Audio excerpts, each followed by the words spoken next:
Hello, everyone, and welcome into the Horse Racing Show. I'm Kenny Rice. Thank you for joining us this week.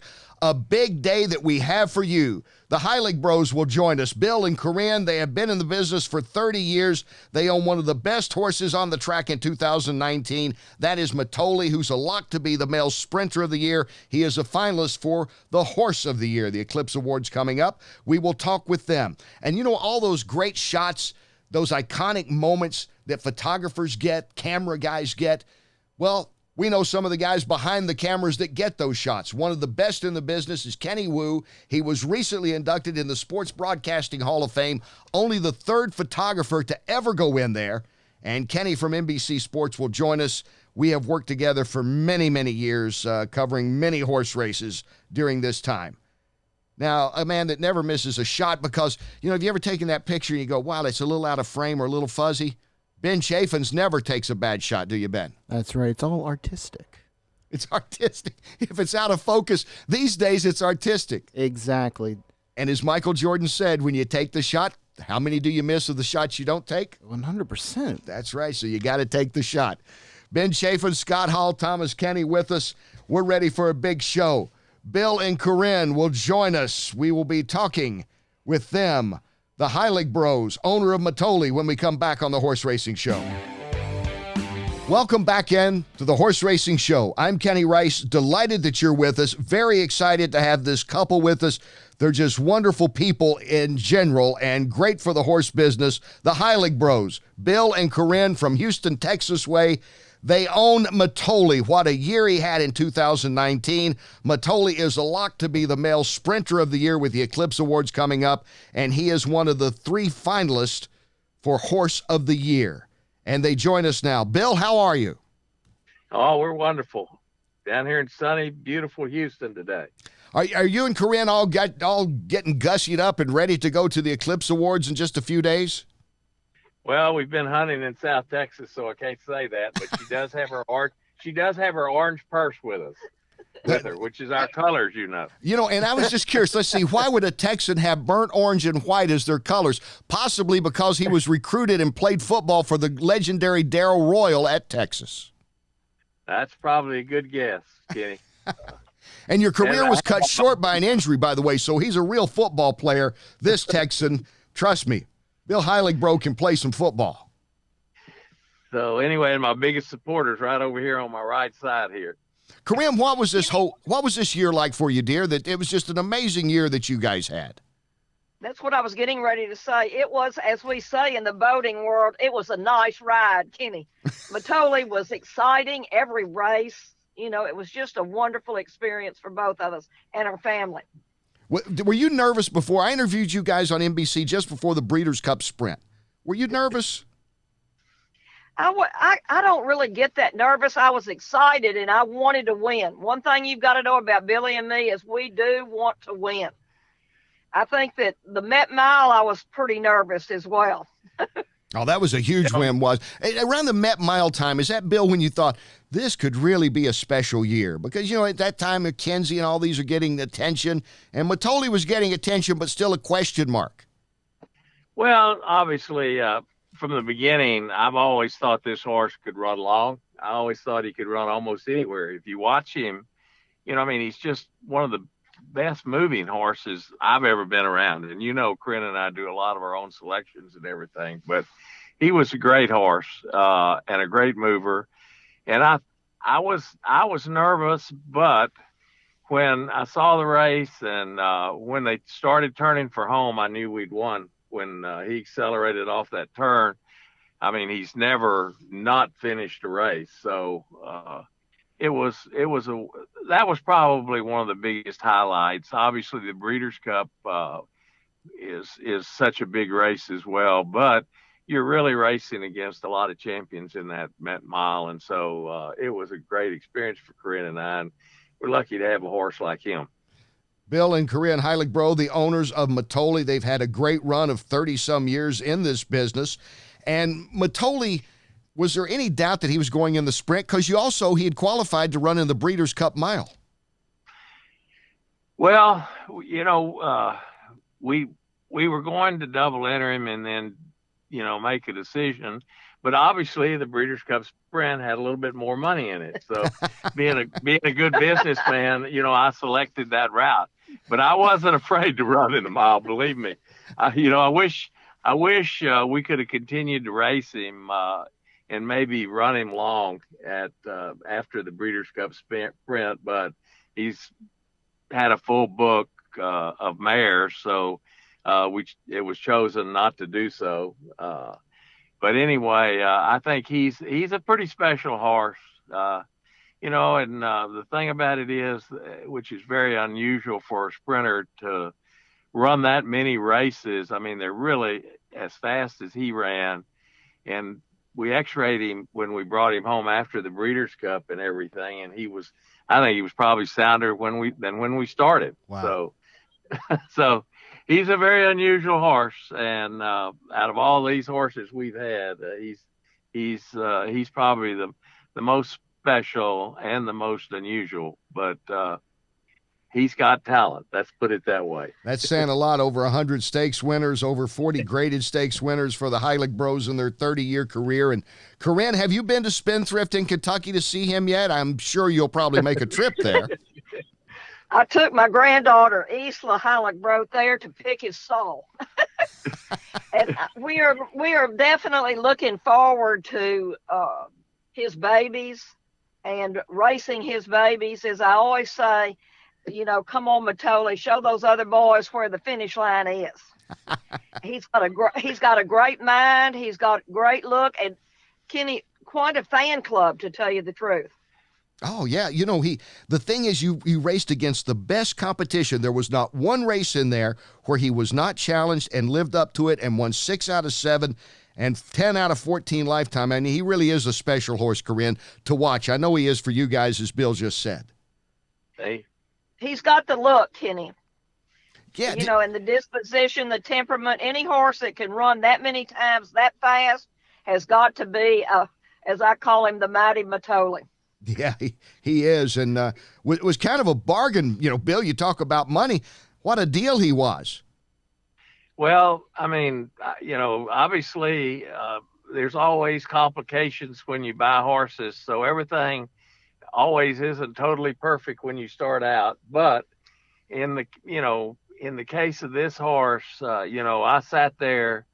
I was in the stands watching the Bree show, and I saw this beautiful horse come down, and it looked like he was moving. I can't remember whether he breezed 10-1 or 10 flat, but then what I saw was the horse drifted to the outside rail, and I looked down at what all these experts were doing and what the times on the gallop out, and heck, Mitole was galloping out as fast as anybody in the Bree show, and he was on the outside rail instead of the inside rail. Yeah, on his gallop out. So I said, man, this got to be some kind of special horse. I had one other horse do something like that, and that was Lady Tack, and she had the same kind of career, and she was that fast. I mean, she was very fast as well. I remember. But anyway, but Mitole was unbelievable even that day. So, like Corinne says, we've been blessed with the people that have touched Mitole, and they've all played a part.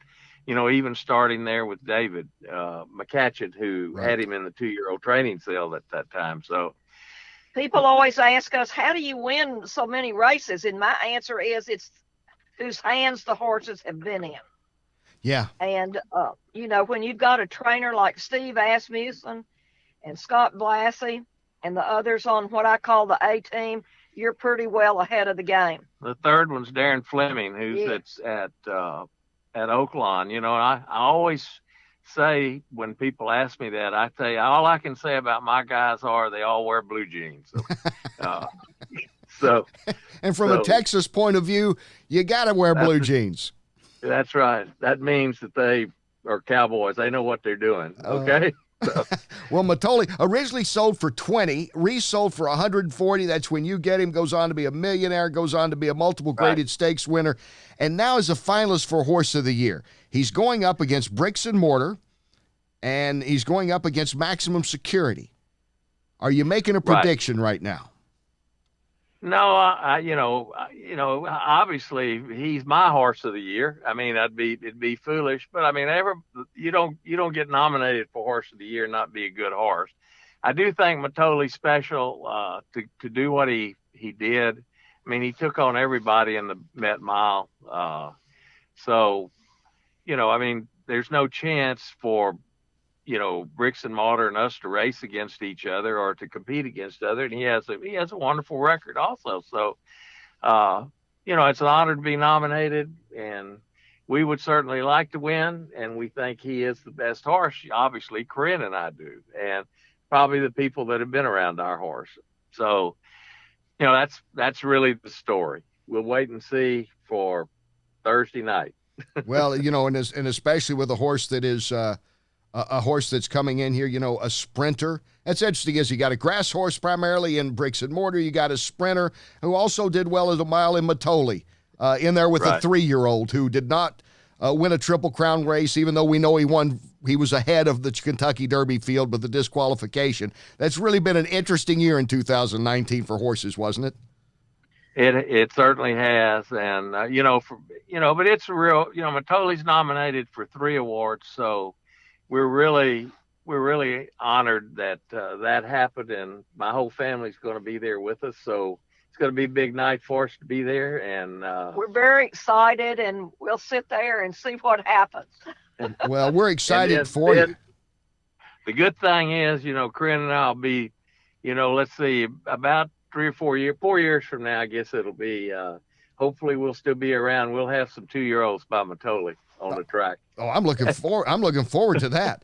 And looking, And so they'll be wearing orange and white. Okay, so they'll be in those Texas Longhorn colors. I know that's how I know your horse. I look out there, I go, wonder what the Heiligbrots have. Oh, look, there's the orange and white. I know what horse is theirs, and that's great. We'll That talk. Burnt Texas Star. That's right. We'll talk more with Bill and Corinne Heiligbrodt when we come back, the owners of Mitole, and a great career they've had. More on that career. Stay with us. You're listening to The Horse Racing Show. Welcome back to The Horse Racing Show. I'm Kenny Rice. Bill and Corinne Heiligbrodt are with me. They are the owners of Mitole. They have been in this business for 30 years. Mitole, of course, up for Horse of the Year honor, Male Sprinter of the Year, nominated for 3 Eclipse Awards after just tremendous kind of once-in-a-lifetime campaign coming off the 2019 season, and they are nice enough to stay around and talk to me. And, Bill, I want to ask you first off about, you were out of the business in 2011. You dispersed your horses, and you and Corinne, I guess, were going to kick back and run your other businesses, but then you get right back in it. well, our other businesses were basically hunting and fishing. So anyway, we just. And really my team was dispersing a little bit with Hagen, my son, off in a new job, and Heather with a son that's playing baseball at a pretty high level. So I lost kind of part of my team. So we decided that was probably the best thing to do. And we kind of wanted to get away from the breeding side, which we raced a lot of horses that we bred our own self. And so that was kind of the story, but didn't last long. We couldn't stand it. And, I bought a horse named Cinco Charlie that won a lot of races, and he stands at Ben Thrift. And so Corinne and I got back with him and in some of our old bloodlines. So from there, it just got to where it is. And then we got some new help in our training in Florida and where we do our 2-year-olds. We used to do them all in Houston, and the gentleman that helped us there had passed away. So all of that kind of changed the thinking when you lose those people, as Corinne said, touched the horses and started all of them for us. Susan Montaigne is now helping, and she's a really, really hard worker and a very good horse woman. And we've had a lot of luck and fun with her, and we appreciate it. That's some of those hands I was talking about. And, she's began to also learn like how Corinne and I do things, which are a little bit different and probably not in common with everybody in the thoroughbred business, the way we approach horses since we've been around them all our life. So anyway, she's a valued member of our team now. How do the Heiligbrots approach it differently from anybody else? Well, we've always tried to start out with horses that had a certain look to them. I always felt, and this probably goes back to Darrell Royal as well. It's pretty hard to win a horse race with a slow horse. So we started buying horses that were fast or that looked like they would be fast. And we picked early birth dates, and we trained them a little bit harder earlier than most people and raced them earlier than most people. So that's been the plan. And we look for conformation similar to the quarter horses that we've owned and ridden over the years. And you've had quarter horse champion as well.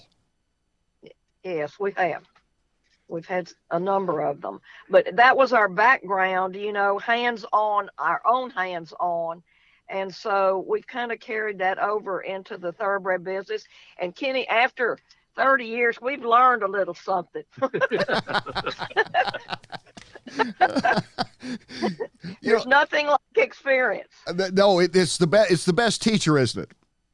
Yes, I think so. Right. So, hey, what was it like? Billy, excuse me, go ahead. No, I was just going to ask Bill, what was it like when Darrell Royal came to recruit you? Because, in the state of well, first off, anybody that's ever followed college football knows who Mr. Royal was, and anybody in Texas, I mean, this is as good as it gets when they come to your house and say, "Come play football for Texas." What was that experience like, Bill? Billy's father was a big alum of Texas, and he invited the new coach from Texas to come to Bay City because he knew his son was going to get the award. And so I've got this picture of Darrell handing Billy the trophy for the outstanding football player. And so that probably sealed the deal on where he was going. When we changed the name of the stadium to Darrell Royal Memorial, I took a picture. They didn't realize we had a society photographer in Bay City, Texas, and I showed that to Darrell, and he loved it. He said, he looks like a pup. I'm not kidding. He looks about 18 years old. And so that's how all of that playing at Texas got started. There's nothing like it. Right. She got that picture. He wrote me a note on that picture, as did my high school coach, which was very special. And Coach Royal was always very special to me. So anyway, it was quite an experience. Probably being around Darrell Royal was better than going to business school, to be honest with you, because he ran football like a business. So it was very interesting.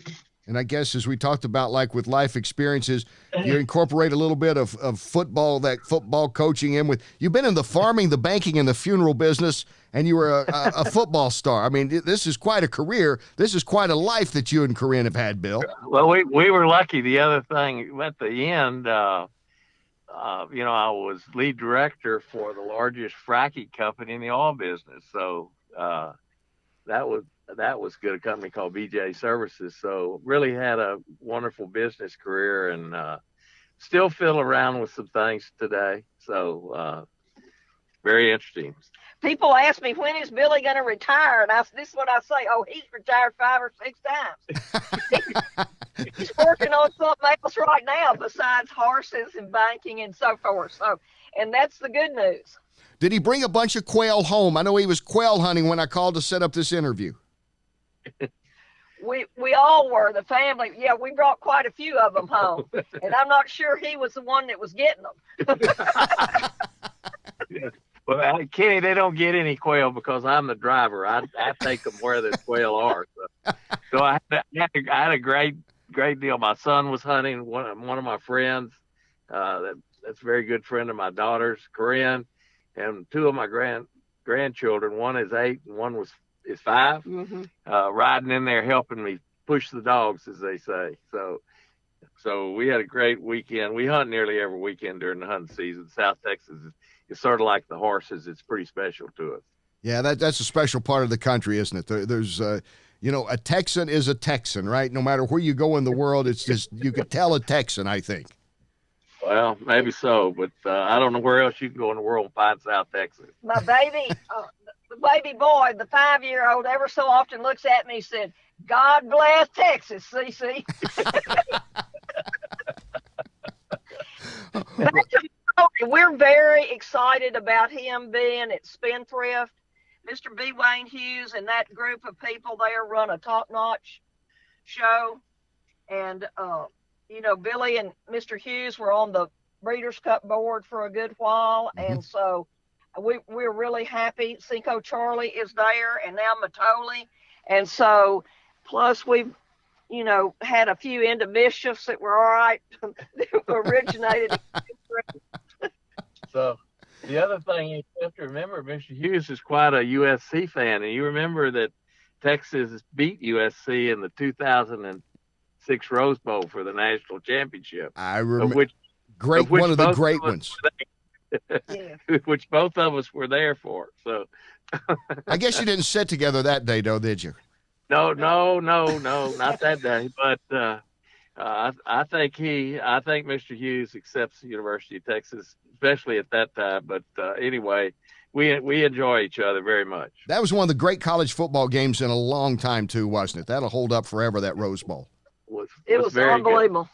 And you remember, had I been able, and had I not been hurt, had gotten hurt, I would have played in the '64 national championship game, which Texas was a huge underdog to Navy when Roger Staubach was a quarterback. But we won 30-something to 7, I think, or something like that. So, did they give you a ring? You should have. Okay. No, I was in graduate school that year. Coach Rawl left me. I was still on scholarship, but he suggested that I go on to business school. Well, it worked out. I came in Billy's bank one day, and he walked in there, and he looked at him, and he said, "Heiligbrodt, you and I both know the days of Big Chief tablets and nickel pencils is over. We got to raise some money for the university." Oh, I can't thank you all enough. The Heiligbrots are just special people, great in the horse business. And Bill and Corinne, congratulations on all the success, especially with Mitole this past year. And good luck at the Eclipse. And you got to come back anytime. I'd love having you on. We want to see you there. Will you be there, Kenny? I will be there in spirit, Corinne. I will not be able to make it down there this time. Okay, well, we'll look for you another time then. All right. Thank you for the interview. Thank you. So much. It was wonderful. Thank you all. What Bye-bye. wonderful people they are here. The Heiligbrots, Bill and Corinne on the Horse Racing Show. More coming up after this. Welcome back to the Horse Racing Show. I'm Kenny Rice. Thank you for tuning in, for listening in again this week on iTunes, Google Play, YouTube, WVOK in Lexington, 93.9 The Card in Louisville. And we've been downloaded in 22 countries, as we talked about before. People are interested in horse racing, and I think specifically with this show, the personalities and the people around the sport that are not just the trainers and the owners and the jockeys all the time. This guy is as good as it gets, and we said we're trying to get as many as good as it gets guys on. Kenny Wu is one of them. He is now a new member of the Sports Broadcasting Hall of Fame. That's how good he is. He's a cinematographer, a videographer, a cameraman. Beautiful shots galore. If you remember when Kerry Shrug was limping in the Olympics in '96, getting ready for that dramatic run to seal the deal for the U.S., Kenny Wu got the shot. When Tiger Woods celebrated his first Masters in '97, Kenny Wu got the shot. When all the controversy was going on, waiting to see what was happening with the Kentucky Derby this past year, Kenny Wu got the shot. And that's just some of them. Olympics, Super Bowls, Final Fours, and all the others with CBS, NBC, and everywhere else. And I have had the pleasure of working with him since '99 at NBC. And now here he is, Kenny Wu. Hello. My friend, my favorite man from the horse racing world, Kenny Rice, my sidekick, my partner, my announcer of choice. Thank you. Thank you. People clamor for Team Kenny, don't they? More and more. I do. I know the demand is just growing leaps and bounds. I don't know how we do it every year. We get better. I don't know. We just keep going, pal. Thank goodness. Yes, sir. Good to be with you, Kenny. Kenny, as I mentioned, by the way, congratulations on the Sports Broadcasting Hall of Fame. I don't know how many camera guys are in there. You certainly do deserve it as much as anyone, but that's quite an honor, and congratulations. Well, thanks, Kenny. I appreciate it. I am the third one, and third cameraman in the Hall of Fame, and it's an unbelievable honor. I'm very humbled to be asked, especially considering the other members of the hall. It's an incredible list of who's who, and now there's a woo in the who's who. So I'm really grateful. I talked about your Olympics and Final Fours and the Masters and everything else you've covered. Is it a big difference covering one sport from another? Obviously, you got to know the sport because you just don't always luck into that spot to get the great shots that you do. Yeah, every sport is different. When I was on the NFL and college football tours, I tried to study as much up about the players as I knew, because that gives you a tip of where to be and tendencies and things like that. It's not like I went and watched film every week, but I paid attention to a lot of highlight shows and background and stuff. The Olympics, a little bit different for me because my specialty is gymnastics and figure skating in the two different Olympics, and I do a lot of the human interest profiles with them, so I'm very familiar with them. They're very familiar with me. So when I'm out on the floor or at the rink doing those kind of things for the Olympics, I'm kind of keyed in. I know it as well. And it's kind of the same thing for horse racing, along with just doing the shows themselves. I mean, we spend the entire week before, say, a Kentucky Derby, doing stories and interviews with trainers, watching training, talking to owners, riders, jockeys, all these things. So you kind of get a familiarity with them. You get familiar with the horse, kind of tendencies, what to look out for. And I've been doing horse racing since 1980, probably 85.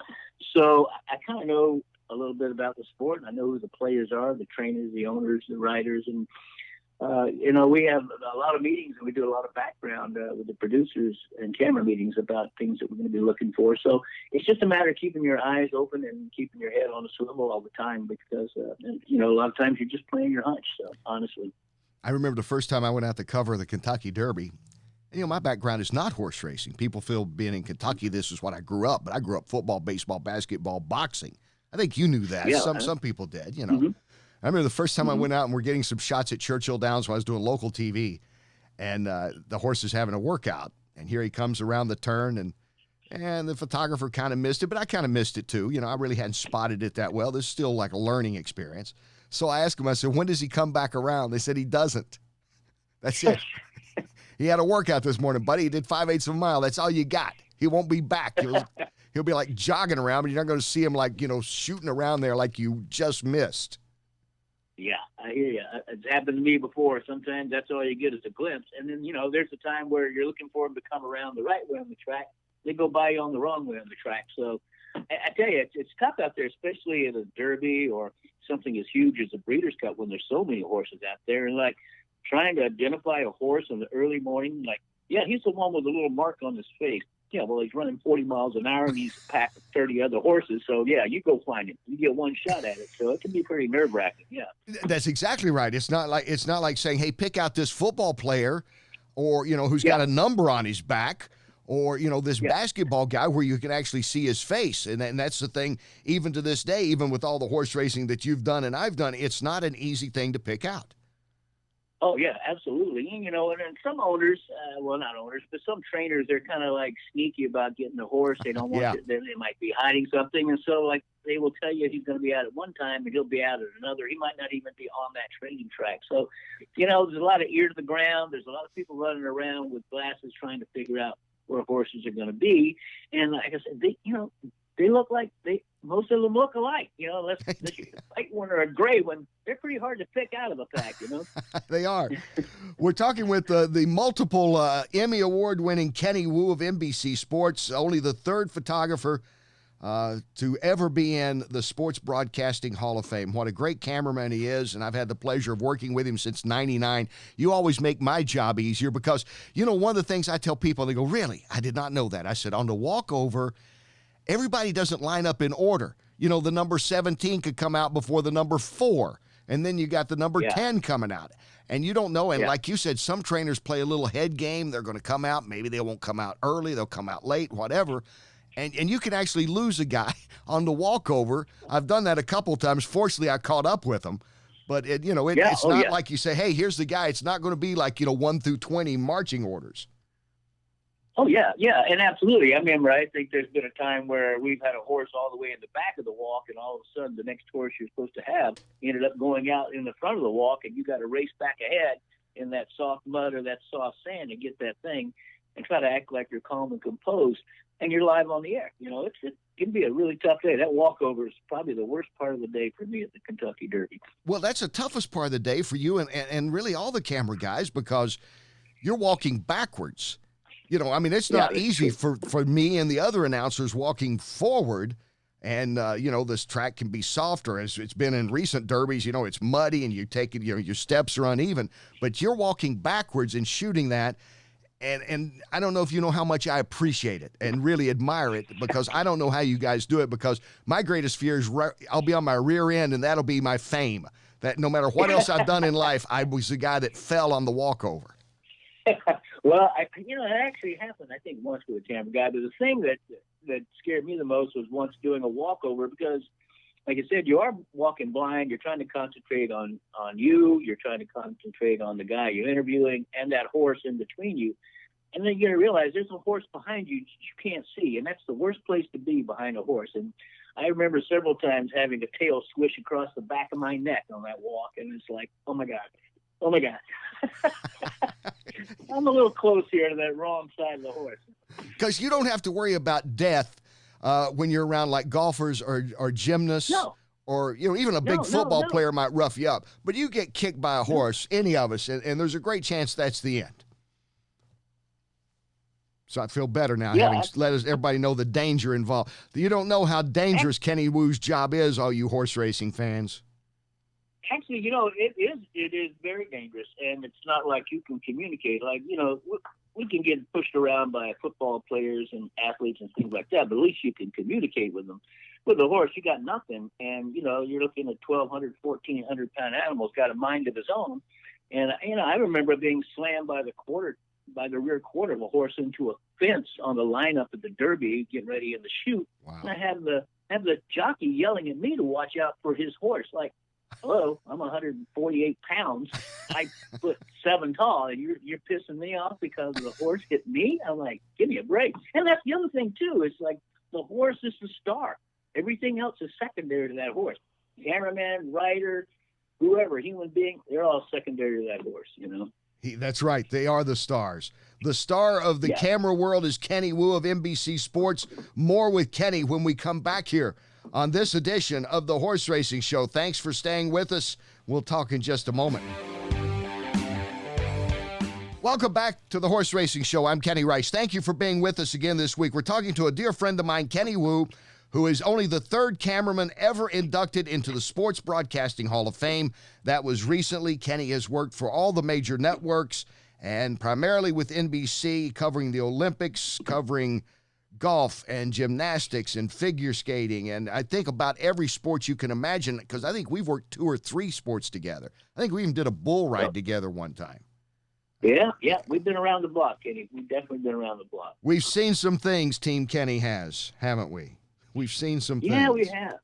I tell you what, Kenny, I don't know about you, but for me, it just seems like the days are getting longer on these shows. I remember we used to do an hour and a half, 2-hour show, and now it seems we're doing 5 hours on the air, 7 hours on the air. We're on this network, we're on this cable, and that app. These days are getting longer for us old timers, It is. Well, I remember like an hour and a half. That was a big deal. We used to laugh at the production meetings were longer than the actual show.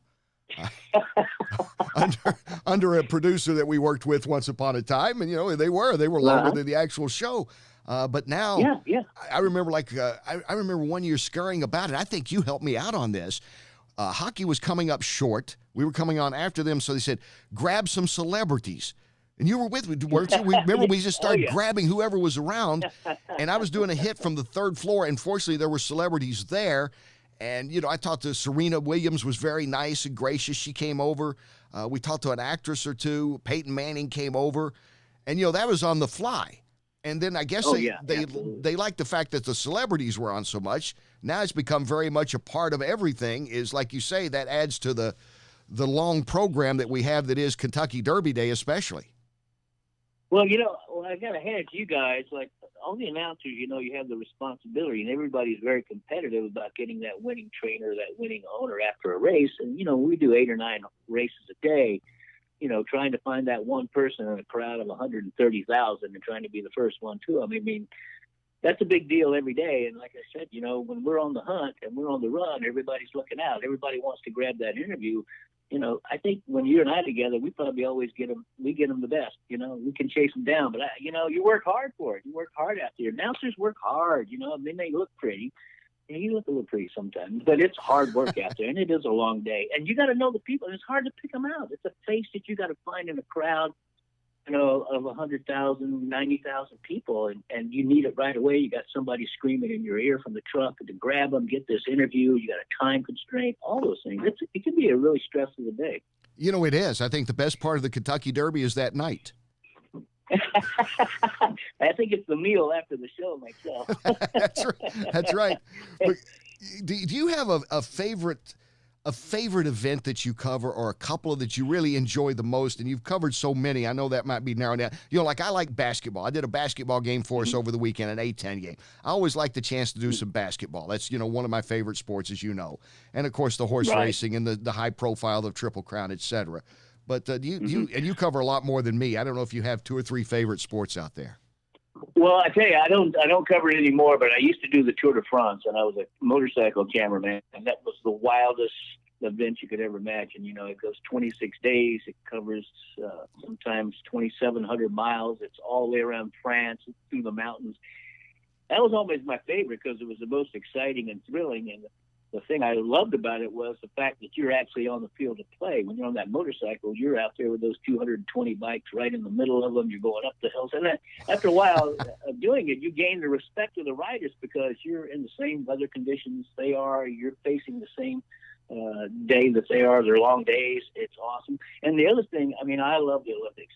I honestly, that's my favorite of all events. I think doing the opening ceremony is still, I've done 16 Olympics and I've done 15 open ceremonies, and there's still thrill doing the opening ceremonies.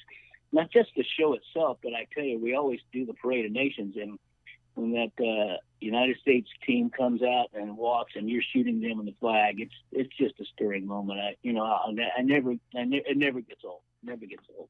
We're talking with Kenny Wu, who is the Hall of Fame cameraman. Worked for all the major networks, works primarily with NBC's in the Sports Broadcasting Hall of Fame. And you had one of the great shots of all time in 92 Olympics, talking about this subject, the Olympics in 92, the lighting of the torch where they shot the bow and arrow, the lit arrow that would light the torch, and there was no rehearsal for that. So it wasn't like you could have blocked off the shot or had an idea in advance, as you did when you shot Muhammad Ali, for example, going up the steps in Atlanta, which was very dramatic, but you knew Ali was going up the steps. You probably had no idea where that arrow was going. I guess you hoped it was going, obviously, through the torch. Well, it's interesting. We had rehearsals, but they really didn't want to give away. They never want to give away what's actually going to light the torch or how it's going to work. So they had several different archers, and they just told us about it. They actually never fired an arrow in the rehearsal, so we didn't know which archer was going to be. It was either going to be an arrow that went straight at the thing. There was going to be one, there was a lob, and then there was another one that was going to be even shot higher and it would fall down into the cauldron, which was a pretty tricky shot. So, that was live. That was a live moment. And actually, in making that shot, I was standing on the front of the stage, and the stage is at like a 30-degree angle. Up probably about 10 feet from the archer. And that guy, he lit the thing, he lit the arrow, he held it up, but he took forever to fire that thing. I'm sliding down the front of the stage going, just shoot it. Just shoot it. And then you just go with the shot. I'd done a lot of golf, so I followed golf balls in the air. So following a big flaming arrow, that wasn't as hard to do, and it was going away. So yeah, it was. You know what? It's one of the most iconic shots I ever made, and it was an amazing shot. I love the way it happened. I tell you, not many guys could do it. That's why you're in the Hall of Fame, Kenny Wu. That's why. I guess that helps. Yeah, that helps. Good PR too. Yeah, and who knew at one time you were in pre-law, but because you had a soul, you decided not to be a lawyer. Okay, I got like 3 lawyer friends. Sorry about that. But you decided not to be a lawyer. You did something for mankind by capturing some of the iconic moments in sports now for about 4 decades. The shots of Tiger Woods and Kerry Shrug, and Simone Biles fascinates me, by the way. I don't know a lot about gymnastics, but this girl does things that I don't think anybody else has ever done. You know what? exactly and precisely right. She does things that no one has ever done before, and she just does them like clockwork. I mean, she's a stone killer in the gymnastics world. I've been doing gymnastics since 1984. I've never seen an athlete like her. She is amazing. She was totally amazing in Rio when she won and blew everybody away. She won the gold on the team. She won the gold for the all-around. She won 3 out of the 4 golds in the single events and only silvered in the fourth one. She's better now than she was 4 years ago, which is phenomenal. I mean, just because of the age and the way female gymnasts mature, you would think she'd have been done. There's nobody since Nadia Comaneci who has come back and done as well in their second time around in Olympics. She's the stone killer. She's like, unless she has a major injury or something, she's going to take it all again and probably take everything again this time. In horse racing, is there a favorite guy you like to hang around? I have a good rapport with Bob Baffert and Todd Pletcher and Chad Brown. I mean, several of them. I don't really have anybody I don't want to be around. Baffert's obviously great because of his hair. You can pick him out in a crowd pretty quick. You know what? I got to agree with you. We started covering Bob Baffert years ago. You know, I take a lot of credit for NBC and our features and stuff for making Bob the star he is today, and he is a fantastic trader. There's no doubt about it. 2 Triple Crown winners. I love hanging out with Bob because he's always laid back. He's always got something good to say, and you're right. He's the easiest guy on the whole track to spot with that white hair. So.